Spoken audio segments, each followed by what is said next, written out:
Le Crazy Dance, la Grande Roue ou encore le Night Fly.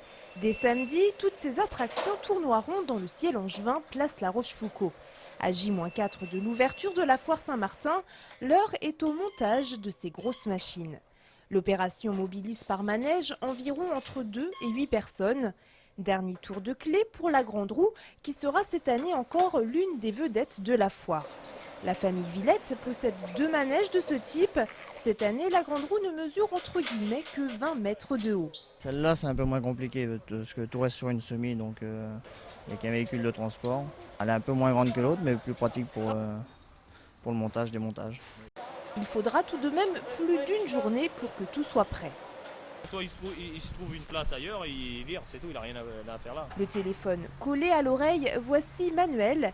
Il est placier, c'est-à-dire que c'est lui qui détermine les emplacements attribués aux forains. Une mission loin d'être évidente quand il s'agit de faire tenir 157 stands sur un même lieu. Évidemment, ils essayent tous de tricher un peu, de gagner sur le métrage et éventuellement de passer à travers les filets, quoi.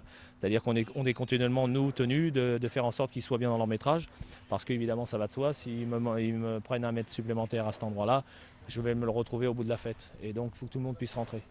L'ouverture de la foire Saint-Martin, c'est samedi, place La Rochefoucauld à Angers. Une noria de bétonneuse sur la voie des Berges à Angers.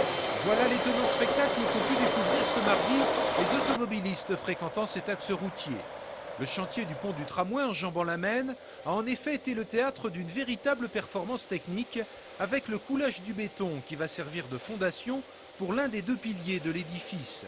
L'opération devait se dérouler d'une seule traite dans une cavité de 16 mètres de longueur et de largeur et de 12 mètres de profondeur. Les premiers bétons sont arrivés à 4 h ce matin. On est arrivé un peu plus tôt pour mettre en route le chantier. Et donc on a une profondeur de 3 mètres de béton à combler. C'est l'équivalent de 1200 mètres cubes. Effectivement, il est préférable de faire ça d'un seul trait pour ne pas avoir de discontinuité dans les différentes couches de béton. Durant toute la durée de l'opération, 16 bétonneuses se sont relayées sans interruption et il aura fallu l'équivalent de 150 passages pour obtenir la hauteur de béton désirée. La même opération se déroulera début 2009, cette fois-ci de l'autre côté de la Maine, pour le second pilier du pont. 688, c'est le chiffre du jour et le nombre de permis accordés pour la construction de logements individuels en Maine-et-Loire au 3e trimestre de cette année, ce qui représente une chute de 51% par rapport à la même période en 2007 et de 30% sur un an. Le logement collectif est lui aussi touché par la crise. En un an, en Anjou, le nombre de permis de construire d'immeubles a baissé d'environ 20%.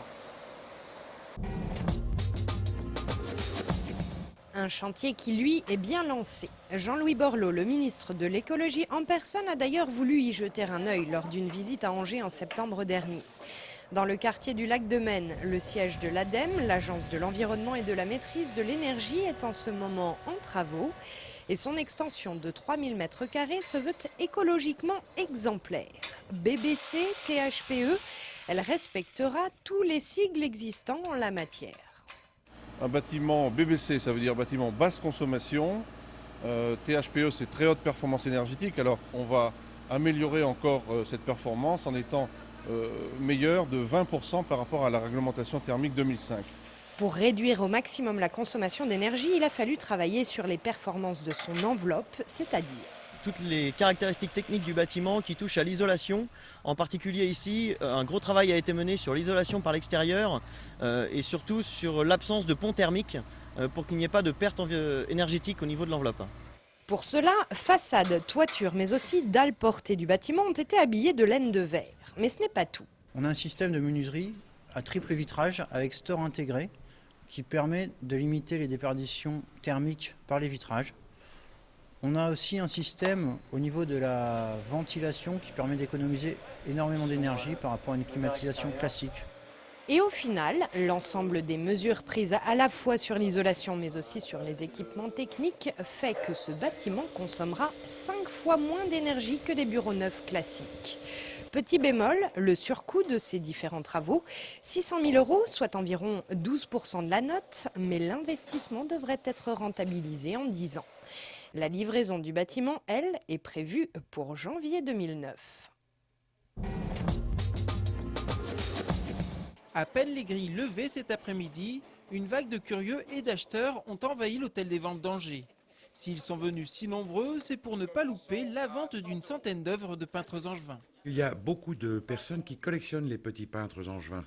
Ce qu'il faut savoir, c'est que ça soit à Angers, à Tours ou à Nantes, pour parler des plus proches, vous avez toujours des gloires locales qui vivent ou qui essaient de vivre de leur peinture. Si les peintures de ces artistes angevins sont si nombreuses, c'est qu'un collectionneur a décidé de se séparer d'une soixantaine d'œuvres. Marteau à la main, Jean-Philippe Courtois assure le spectacle, car il faut bien l'avouer, le numéro du commissaire-priseur a parfois beaucoup plus d'intérêt que le tableau présenté. Oui, oh ben écoutez, je vous connais. Ah oui, moi oui, ça d'accord. 70 Allez, 70. 70, mais voilà, elle est à vous. Durant l'après-midi, des œuvres plus abouties du peintre Fernand Lutcher se sont tout de même vendues au-dessus de 1 500 € et certains acheteurs ont pu repartir avec le sourire et les mains pleines. Je repars avec un pastel de Gisèle Van Loyen et puis une aquarelle de François Verdier qui était son mari.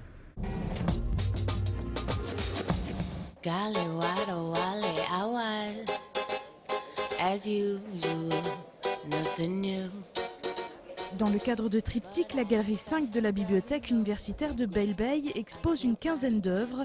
Parmi les vidéos, photos et installations proposées au grand public, il y a une surprise.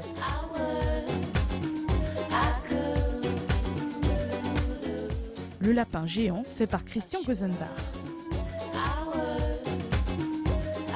Ce lapin étonne tout le monde, mais savez-vous en quoi il est fait? Je me demande bien, j'en ai pas la moindre idée. Moi j'ai la chance d'avoir été là au montage, donc je sais très bien en quoi il est fait. Il n'est pas empaillé, ça je peux vous le dire. Il n'a pas été nourri à l'âge de 3 mois pour grandir et prendre cette forme aujourd'hui. En fait, l'ossature est une ossature bois. Et après, il y a une vraie peau de lapin qui a été remise par-dessus. C'est du vrai poil, mais l'artiste n'est pas un assassin, c'est du recyclage en fait. Il est allé dans la poubelle d'un éleveur de lapins et il en a fait son œuvre.